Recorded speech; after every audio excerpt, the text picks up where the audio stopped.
So what is the plantar fascia? First, let me introduce you to Frank. He's so handsome, a little skinny, but he's so gracious to let us take him apart sometimes. I've got his left leg here, and to take him apart sometimes, and that way we can have a visual aspect of everything that we're learning and understanding. I myself am a visual learner, so it helps so much to be able to see, okay, where do things connect, and what do they do, and what's their function, and just create that visual aspect. So as we're talking about the plantar fascia, so fascia is essentially just connective tissue, and you've got fascia all throughout the body. So you've got fascia that is within muscle, that covers muscle groups. You've got fascia that covers throughout the whole body. You've got fascia that helps attach muscles together. But when it comes to the plantar fascia, it is helping to support the bottom of the foot. So you've got all these bones, okay, that you can see here. And so all of these bones have movement. And if they were to have too much movement, we start creating problems. So the plantar fascia acts to help support that. Now, fascia is not active. Fascia gets some blood flow, but not as much as muscle, which is the active component in the human body.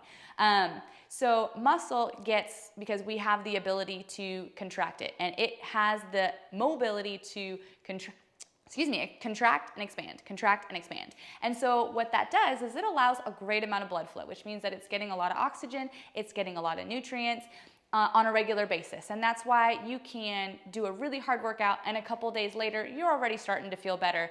Whereas the plantar fascia is going to take a little bit longer because it is such a thick and dense piece of fascia, and it's not necessarily an active component that we're trying or easily can contract or expand the way that we can the muscle tissue. So expect to have a little bit longer healing time than we would muscle. So muscle rejuvenates about every 40 days. Fascia is gonna rejuvenate closer to about every 90 days.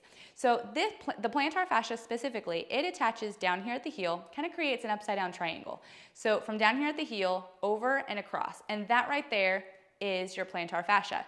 And it's gonna help to support the arch. So for instance, if you have really low arches or you're flat-footed, then that would mean that your fascia is essentially constantly stressed out, yes, but stretched out. It's not gonna get good blood flow. It's going to be pissed off, and that's what fasciitis is. So it's inflammation of the fascia. So itis just means inflammation, and then fascia, obviously, it's the plantar, tells you where it's located.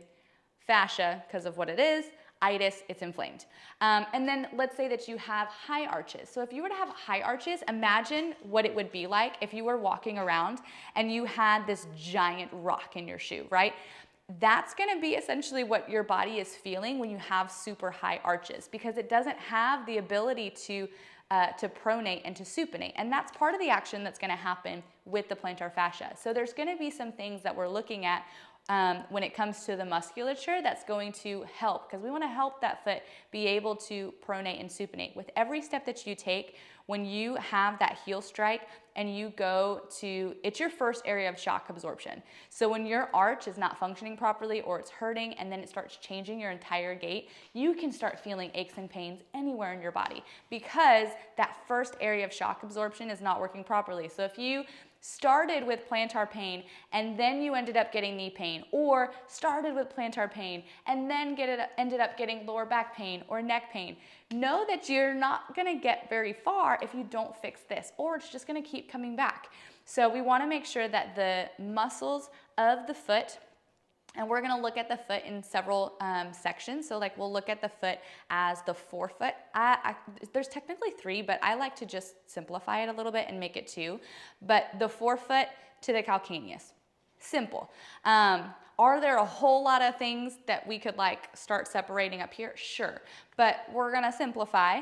And we're gonna look at the forefoot to the calcaneus, which is just your heel bone, and the relationship there. Because obviously, as we're looking at the foot, we've got the calcaneus as part of it, or the heel, and then we've got the forefoot. So that's exactly the relationship that we're looking at. So we wanna look at your arch support. It's gonna be a huge conversation. And then of course, we're gonna be working at what can we do to stretch and strengthen? What are the muscles that attach all throughout this area and turn into that plantar fascia?